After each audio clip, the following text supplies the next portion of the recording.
The Confirmation tab handles all the actions that will happen once the user has submitted your form. So the first default option here is to use the Marketo default. So once the user submits your form, it's going to use whatever you have set up for that form in Marketo. If it's going to go to a separate thank you page or whatever, that's what it's going to do. But we can override this by clicking on the drop-down and selecting Thank You Modal Popover. So in the preview here, once the user clicks on the Submit button, a modal popover will appear, giving the thank you message that you had written earlier. Another option for our confirmation is to do a thank you message in line. What that would look like is after the user clicks on the Submit button, it would show the message in an inline box above the form. We also have other display options such as hiding the form and hiding the header and footer wrapping content, so that way all that shows is your thank you message. If we go back to the form, these are to the right. We can hide the form, and we can optionally hide the pre-post content.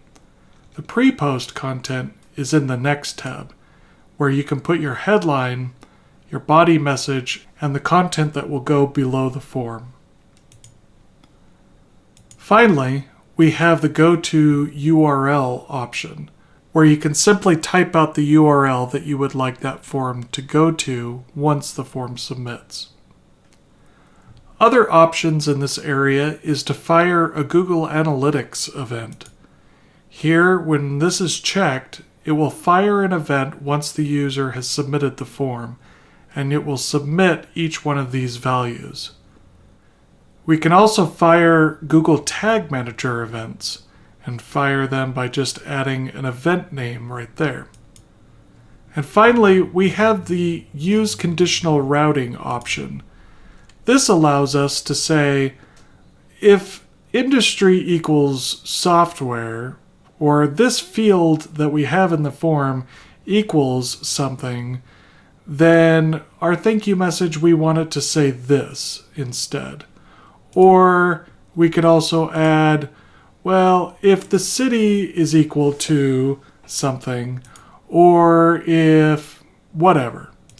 We can also deal with numbers, so if it's greater than or less than or not equal to, we can handle those types of requests as well and take them to a specific URL or give them a specific thank you message depending on how they filled out the form.